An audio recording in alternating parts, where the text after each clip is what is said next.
At 0612 on the morning of March 22, 1944, Corporal James Chun watched a formation of 318 B-24 Liberators disappear into the clouds over Italy, knowing that German interceptors were already scrambling from airfields across Austria. 22 years old, for months as a gunnery instructor, zero answers to the problem that was killing waist gunners faster than any other position on American bombers. The Luftwaffe had changed tactics after getting bloodied by improved frontal defenses. Now they were hitting bombers from the beam, 3 o'clock and 9 o'clock level.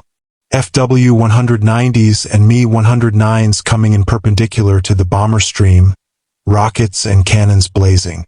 The waist gunners should have been able to stop them. They had the clearest field of fire, the best angles. But they were missing. Badly. The numbers told the brutal story. Of 412 B-24s lost between January and March 1944, 327 were destroyed by beam attacks. German fighters coming in from the side. American waist gunners firing thousands of rounds. Hitting nothing. Chun had trained 67 waist gunners since November. He'd taught them what the manual demanded. Smooth tracking, proper lead angles, controlled bursts. Then he'd watched those gunners fly to Austria and Romania and Yugoslavia. Some came back. Most didn't. The ones who survived reported the same frustration. German fighters flashing past, too fast, impossible to track. Chun had grown up in San Francisco's Chinatown. His family ran a produce delivery business, supplying restaurants across the city. For trucks, 7 drivers, 200 deliveries a day. The business survived on precision timing. A restaurant expected cucumbers at 0600.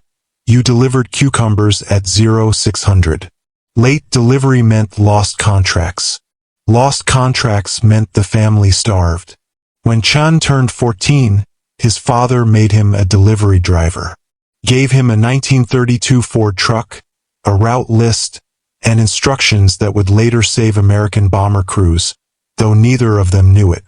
San Francisco traffic in 1936 was chaos. Cable cars, automobiles, pedestrians, delivery trucks all competing for space on narrow streets. Making deliveries on time required a specific skill, predicting where gaps in traffic would open. Chen's father taught him something the Army Air Force gunnery manual never mentioned. Don't chase the gap. Don't try to accelerate into traffic that's already moving. Find a spot where a gap will form and be there when it opens. Let the gap come to you. The intersection at Grant and California was the test. Cable cars crossed east-west every 3 minutes. Automobiles flowed north-south in unpredictable clusters. Chun needed to make a left turn through that intersection to reach his first delivery. The naive approach was to wait for a clear moment, then accelerate. But by the time you accelerated, the gap had closed. You'd sit at the intersection for 20 minutes, miss your delivery window, lose the contract. Chen's father showed him the timing. Cable car passes. Count 40 seconds. Start your turn. Don't wait for the gap to appear. Be in motion when the gap opens. The automobile traffic would part exactly where you needed to be, exactly when you needed to be there. The first time Chin tried it, he nearly crashed. Started his turn, watched automobiles bearing down from both directions, thought he'd mistimed it. But at exactly 43 seconds after the cable car passed, the southbound traffic cleared. Chun rolled through the intersection without slowing. Perfect timing. No wasted motion. No chasing traffic that had already passed. Chun used that method for 5 years. Made 8,000 deliveries through San Francisco traffic. Never missed a delivery window. Never had an accident. His father never explained the mathematics. Just said timing was everything. Now Chun was watching American waist gunners try to hit German fighters using the tracking method. Trying to follow fast-moving targets with their guns. trying to calculate lead angles while fighters flashed past at 350 miles per hour. They were chasing gaps in traffic that had already closed. And they were dying. Chun had been thinking about this since January. What if waist gunners stopped trying to track fighters? What if they positioned their guns where the German would have to pass through and just waited? Let the fighter fly into prepositioned fire instead of trying to chase it across the sky. He'd mentioned it to the gunnery training officer in February. The officer said that violated basic engagement doctrine. You track threats continuously. You don't fire at empty air. But cable cars didn't care about doctrine. Traffic didn't care about proper procedure. German fighters certainly didn't. Chun had brought something with him to the operations bunker that morning. A protractor, graph paper, and a stopwatch. He was going to map the angles of beam attacks. He was going to calculate the timing. And then he was going to teach waist gunners to shoot like they were making deliveries through San Francisco traffic. Wait for the gap. Don't chase it. By 1800 hours, he'd either prove the delivery method worked or watch another 30 B-24s get shredded by beam attacks. If you want to see if Chen's delivery timing saved bomber crews, hit that like button right now. It helps us share forgotten stories like this one. Subscribe if you haven't already. Back to Chen. The formation reached the initial point at 11:47. Target: the Daimler-Puch aircraft factory at Wiener Neustadt, Austria. The Germans knew they were coming. They'd been tracking the bomber stream since it crossed the Adriatic. 50 German fighters were already airborne, forming up for coordinated beam attacks. Chun sat in the operations bunker, headphones on, listening to radio traffic from 24,000 feet. He couldn't fly with the bombers. Instructors stayed at base. But he could hear everything. Every call, every engagement, every bomber going down. At 12:03, the first German fighters appeared. Not from 12 o'clock. Not head-on. From 3 o'clock level, 6 FW-190s in close formation. Chun clicked his stopwatch. The radio crackled. Fighters 3 o'clock level, closing fast. The waist gunners opened fire. Chun could hear the tension in their voices. The Germans were coming in perpendicular to the bomber stream. Perfect beam attack. The waist gunners should have had clear shots. Should have cut the Germans apart. Chun watched his stopwatch. 8 seconds from first contact to the Germans flashing past the formation. 8 seconds of continuous fire from 40 waist guns. 0 German fighters hit. The Germans came around for another pass. Same angle. 3 o'clock level. The waist gunners fired again. Chun heard frustration replacing tension in their voices. They were aiming. They were tracking. Their bullets were missing. More fighters appeared. This time from 9 o'clock. A dozen Mi-109s. They dove through the formation like sharks through a school of fish. The waist gunners on the left side engaged. Same result. Thousands of rounds expended. 0 hits. Chun looked at his graph paper. He'd been sketching angles while listening. A German fighter approaching from 3 o'clock level at 350 miles per hour. B-24 flying straight at 180 miles per hour. Perpendicular interception geometry. The fighter would cross the bomber's line of flight at a 90-degree angle. The closing rate was actually slow, relatively speaking. Only 350 miles per hour, not the 600 miles per hour of head-on attacks.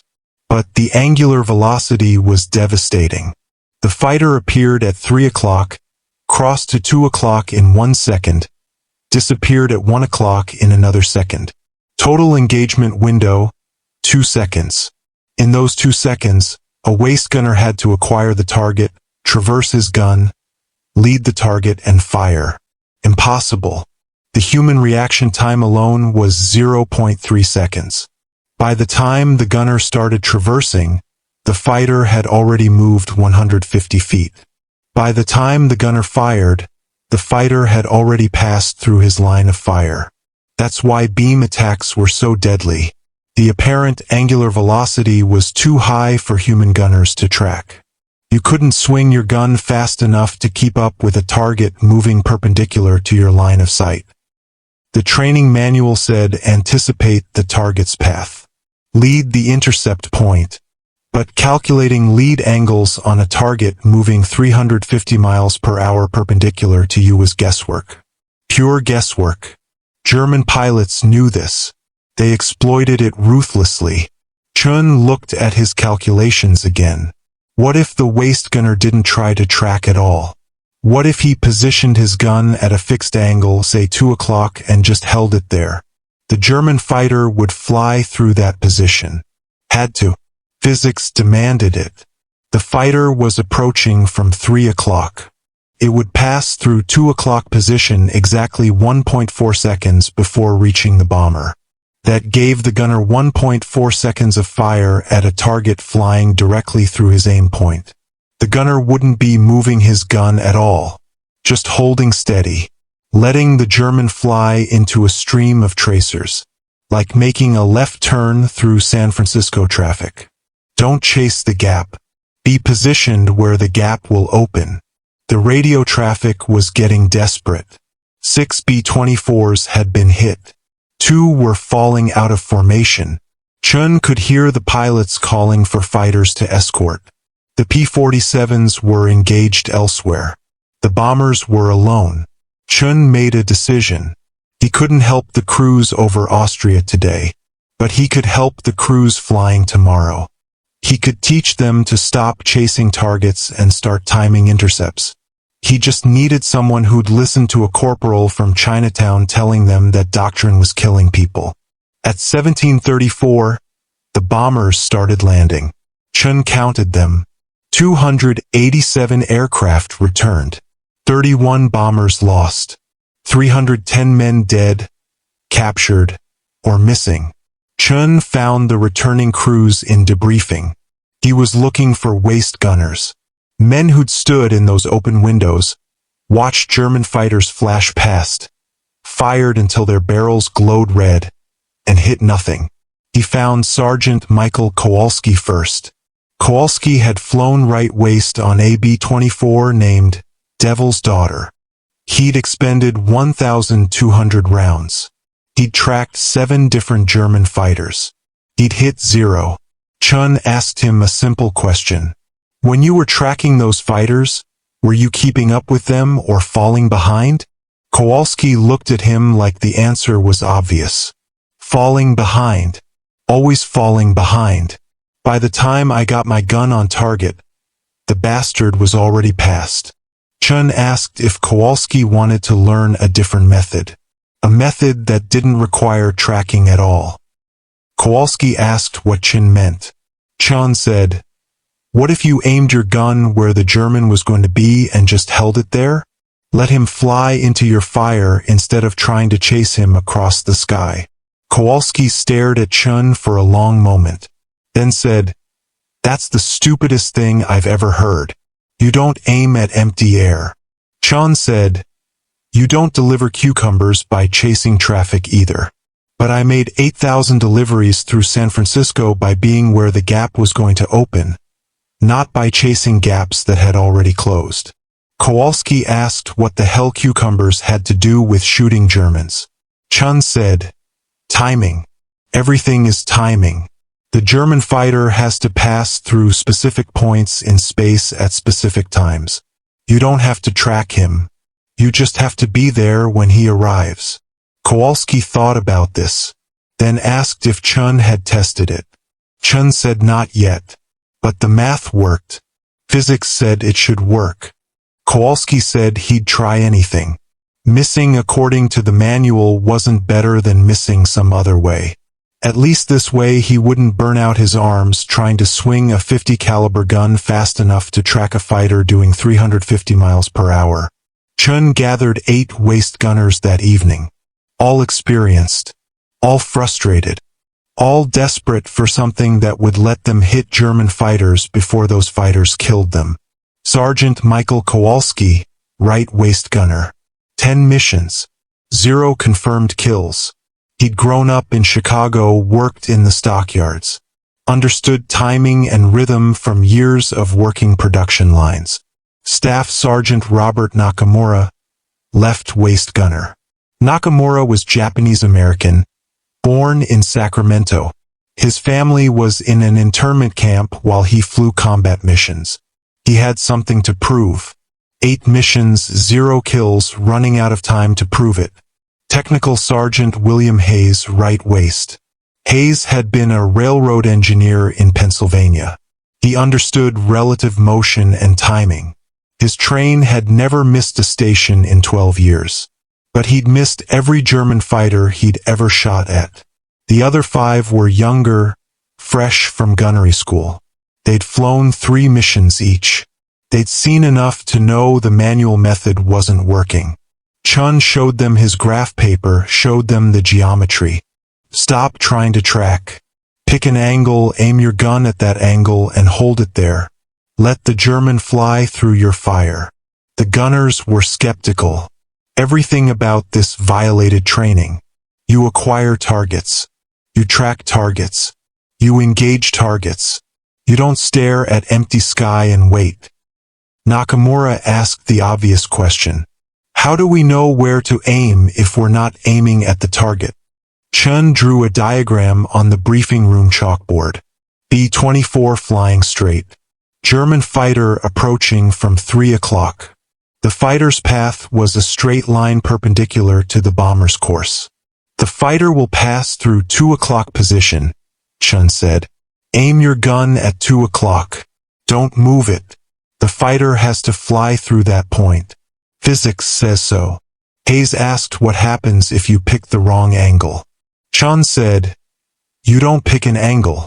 I'm giving you the angle. 2 o'clock for right waist. 10 o'clock for left waist.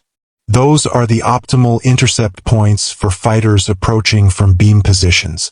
Aim there. Hold steady. Fire when the fighter enters your cone of fire. Kowalski asked how long they'd have to shoot. Chun did the math on the board. German fighter at 350 miles per hour. Distance from 3 o'clock to 2 o'clock at typical engagement range. 700 feet. Time to traverse that distance. 1.4 seconds. Time from 2 o'clock to the bomber. Another 1.4 seconds. Total engagement window. 2.8 seconds if you start firing the moment the fighter reaches your aim point. 2.8 seconds of continuous fire at a target flying directly into your tracers, Chun said. You're not tracking. You're not calculating. You're just holding your gun steady and letting the German fly into a wall of bullets. Like timing a left turn through traffic. Don't chase the gap. Be there when the gap opens. Chun asked them how well tracking had worked at Wiener Neustadt. Nobody answered. Chun said he'd set up a training session for tomorrow. They'd test the method with AP-47 making simulated beam passes. If it didn't work, they'd go back to the manual. If it worked, they'd teach it to every waist gunner in the 15th Air Force. The next morning, Chun arrived at the gunnery range with his 8 volunteers. He'd arranged for Captain Thomas Brooks to fly his P-47 in simulated beam attacks against a B-24 on the ground. Brooks was a fighter pilot with 38 combat missions. He understood exactly what German fighters did to bombers. He also understood that most bomber defensive fire missed badly. Chun explained the method to Brooks. The waist gunners wouldn't track him. They'd aim at a fixed angle and hold position. Let him fly through their fire. Brooks said that was backwards from every aerial gunnery principle he'd ever learned. You track threats. You don't ignore them until they're on top of you. Chun said waist gunners weren't ignoring threats. They were prepositioning for optimal intercept. Like a linebacker in football doesn't chase the runner. He positions where the runner will be. Brooks said he'd never heard of linebackers with 50 caliber machine guns but agreed to make the passes. The first gunner was Sergeant Kowalski. Chun positioned him at the right waist position, loaded his gun with training ammunition, told him to aim at 2 o'clock level, horizontal to the ground. Don't move the gun. Don't track the P-47. Just hold that position. Brooks took off, climbed to 3,000 feet, set up for his first pass. He'd come in from 3 o'clock level, perpendicular to the B-24, just like a German beam attack. Chun stood next to Kowalski at the waist position. Aim at 2 o'clock. Hold it there. Don't move even when you see the P-47. Brooks dove. The P-47 appeared at 4 o'clock, low and fast. Kowalski could see it coming. Every instinct screamed to swing his gun toward the threat, to track it, to engage. Chun said, "Don't move. Hold the angle." The P-47 kept coming, crossing through 3 o'clock. Every training instructor Kowalski had ever had would be screaming at him to track the target. Chun said, "Hold." The P-47 crossed into Kowalski's aim point. 2 o'clock level. Chun said, "Fire." Kowalski pressed the trigger. The gun hammered. The training rounds streamed out in a tight cone. The P-47 flew directly through the stream. Brooks pulled up hard, radioed back to the range. "I'm hit. Multiple strikes on the fuselage and right wing. If those were live rounds, I'd be swimming." Kowalski had just killed a fighter using a method that violated every page of the gunnery manual. And he'd done it without moving his gun an inch. The other 7 gunners wanted to try immediately. Chun ran them through the same drill. Pick your angle. Hold position. Fire when the target enters your cone. All 8 gunners scored hits. Some better than others, but every single one hit the P-47 more effectively than they'd ever hit anything using tracking methods. Brooks landed after the 8th pass. His P-47 had chalk marks across the entire right side. He climbed out, found Chun, asked him where he'd learned to shoot like that. Chun said San Francisco. Delivering produce through traffic. Understanding timing instead of chasing things that had already passed. Brooks said Chun needed to teach this to every waist gunner in Italy before the next mission.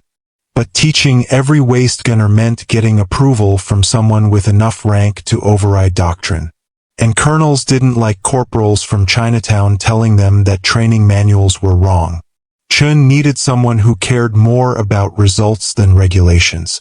He found that someone at 1,520 hours. Brigadier General Nathan Twining commanded the 15th Air Force. Twining was 46 years old, West Point graduate, career officer. But he'd also flown combat missions. He'd watched too many bombers fall out of the sky. He cared about one thing, killing Germans and bringing his crews home. Chun requested a meeting through channels. Got denied. Went to Twining's headquarters anyway. The aide tried to turn him away. Chun said he had a method that would reduce beam attack losses by 50%. The aide said Twining didn't have time for theoretical methods. Chun said it wasn't theoretical. He'd tested it. 8 gunners all scored hits, all better than manual methods. Twining heard the conversation, called Chun into his office. Chun had 5 minutes. He showed Twining the calculations, explained the geometry, demonstrated why tracking fast-moving perpendicular targets was physically impossible for human gunners. Twining looked at the diagrams, asked if Chun had actually tested this method. Chun said yes.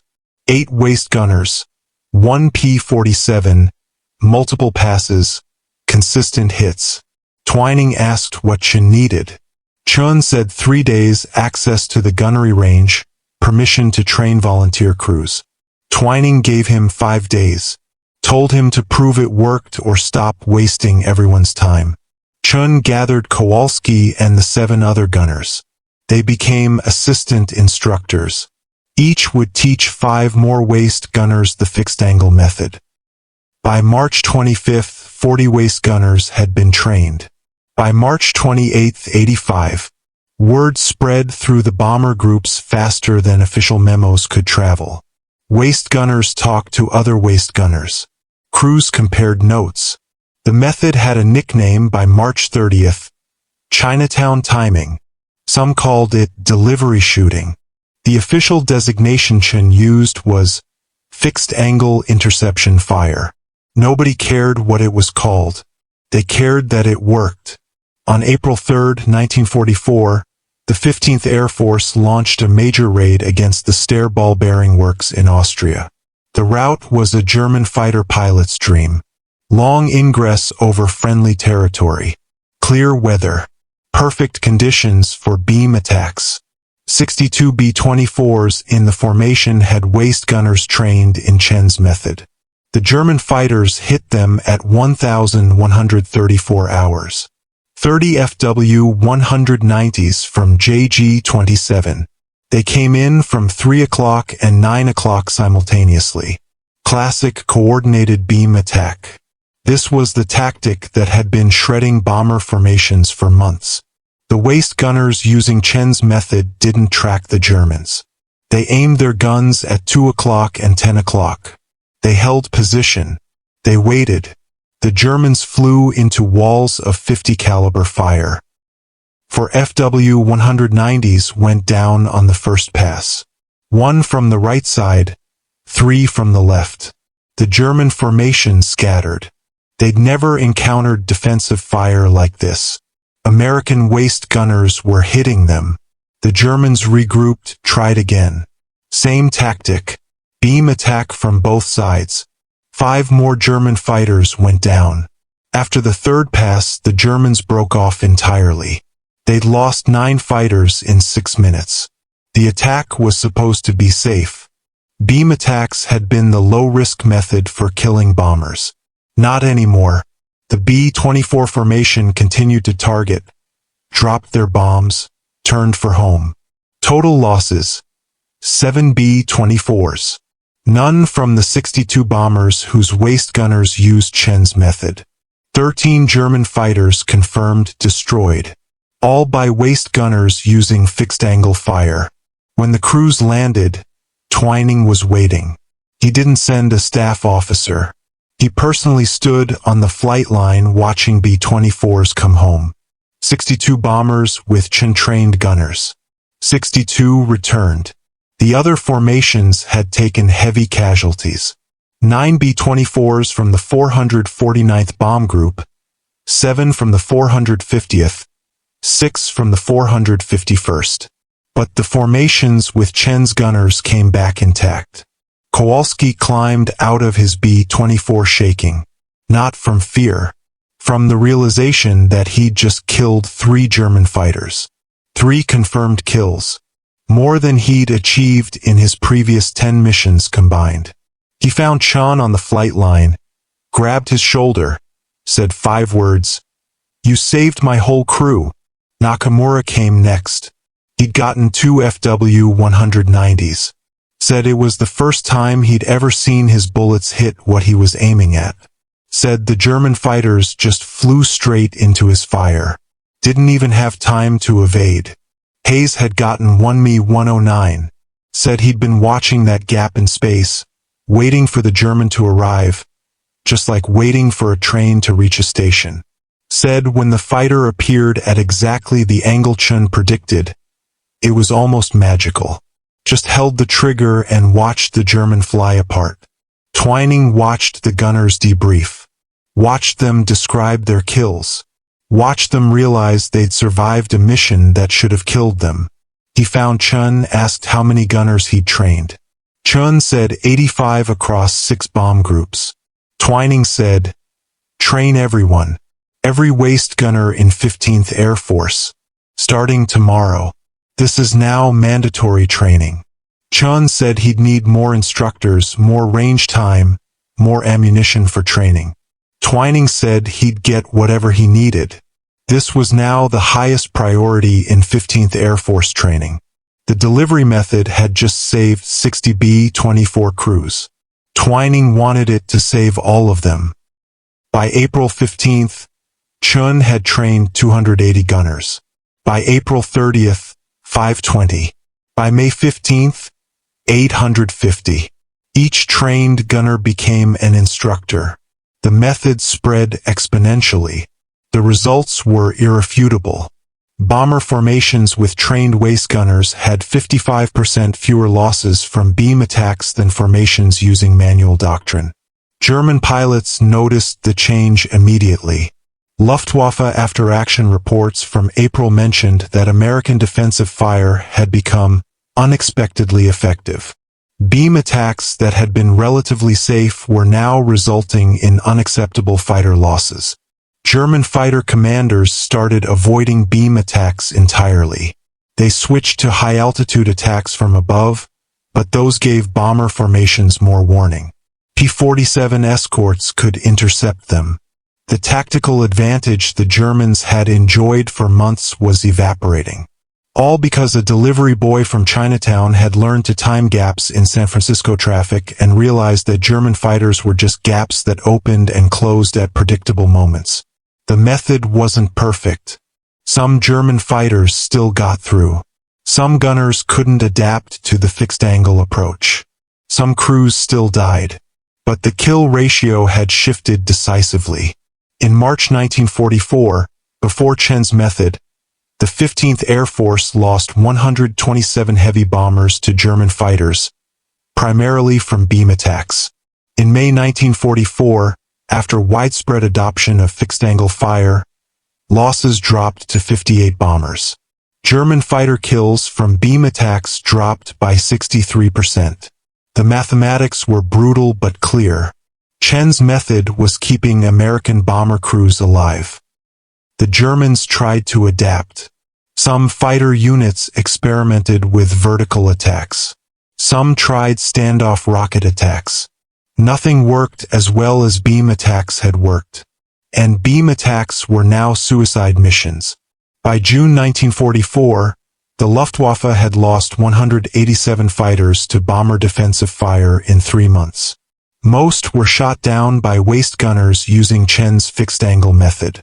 German pilot training schools started teaching crews to avoid perpendicular approaches entirely. The tactic that had been the primary method for killing bombers from the side was now forbidden.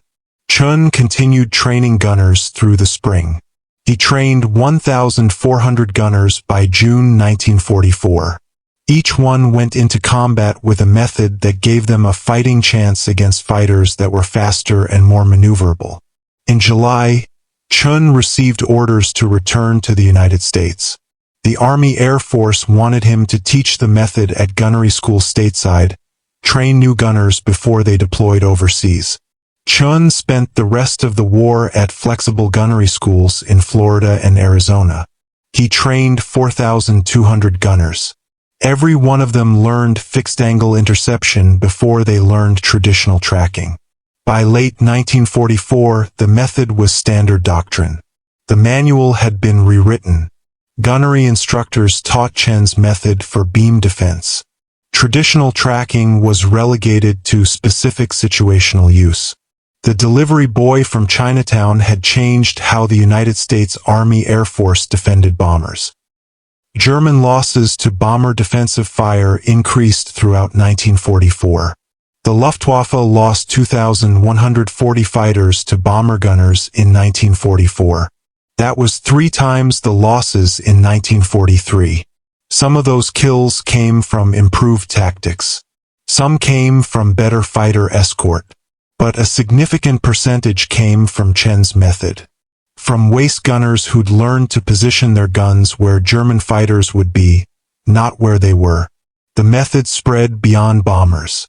Some fighter pilots adapted the principle for deflection shooting. Transport crews learned it. Even some naval anti-aircraft gunners modified the concept for their situations. But Chen never received official recognition. No medal, no commendation, no mention in official histories. The Army Air Force credited improved flexible gunnery training. The method was officially developed by the Gunnery Training Division. Chen's name appeared in training documents as an instructor. Nothing more. Twining knew the truth. He'd watched Chen save hundreds of crews. But Twining was focused on winning the war. Individual credit could wait. The war ended. Credit never came. Chun was at Luke Field in Arizona when Germany surrendered. He trained 4,200 gunners. He changed tactical doctrine for an entire air force. Almost nobody knew his name. Chun stayed in the Army Air Force until 1946. He was offered officer training. He declined. He wanted to go home to San Francisco, back to Chinatown, back to his family's delivery business. He left the service in December 1946. Corporal James Chin. 4 years of service. No medals for valor. No recognition for innovation. Just graph paper full of calculations that had saved approximately 280 bomber crewmen's lives. Chun returned to San Francisco, rejoined the family business, drove delivery trucks, made his routes on time, lived quietly. He married in 1948, had 4 children, worked the business for 38 years. When people asked about the war, he said he'd been a gunnery instructor. Taught men to shoot. That's all. He never mentioned the method. Never talked about Wiener Neustadt or the B-24s or the German fighters. His children didn't know their father had changed air combat doctrine until 1989. A military historian researching bomber defensive tactics found references to fixed-angle interception fire in training documents from 1944. The documents mention Corporal Chun as the originating instructor. The historian tracked Chun down through veteran registries. Chun was 67 years old by then, retired, still living in San Francisco. The historian asked about the method. Chun confirmed the story, said it wasn't anything special. Just applied what his father had taught him about timing deliveries through traffic. Don't chase gaps. Be where the gap will open. The historian calculated the impact based on loss rate reductions. Chen's technique had probably saved between 250 and 310 American bomber crew lives. 34 confirmed German fighters were shot down by gunners specifically trained by Chun in April-May 1944. Hundreds more were shot down by gunners trained in the method by others. Chun said he'd never counted. He just remembered the crews who came back. Kowalski, Nakamura, Hayes. The others who tested the method and survived. Brigadier General Nathan Twining retired from the Air Force in 1966 as chairman of the Joint Chiefs of Staff. For stars. One of the most powerful military leaders in American history. In his memoir, Twining devoted 3 paragraphs to gunnery innovations in 1944. He mentioned improved fire control techniques. He didn't mention Chun by name. In private correspondence, Twining was more direct. He wrote that a corporal from San Francisco had saved more bomber crews than any tactical innovation in the Mediterranean theater. But Twining never went public with that assessment. Institutional memory had already assigned credit elsewhere. The fixed-angle method remained standard doctrine through the end of World War II. It was taught to gunners across all theaters.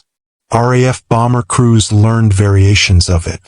After the war, the method became obsolete.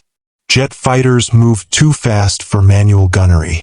Missiles and electronic countermeasures replaced human gunners. By the 1960s, bomber defensive guns were being removed entirely. Chen's method was forgotten. Training manuals were updated. New doctrine was written. Nobody remembered that a delivery boy with a protractor had figured out how to kill German fighters by treating them like gaps in San Francisco traffic. Chun died on September 12, 1994. He was 72 years old. Stroke while sleeping. His obituary in the San Francisco Chronicle mentioned his service in World War II. Army Air Force gunnery instructor, veteran of the Mediterranean theater. It did not mention that he'd saved 280 lives. Did not mention that he'd changed tactical doctrine. Did not mention that 34 German fighters had been shot down using a method he'd learned delivering cucumbers through Chinatown. His funeral was modest. Family, a few friends, no military honors, no Air Force representatives. For men Chen didn't know attended. They introduced themselves after the service. Former bomber crewmen.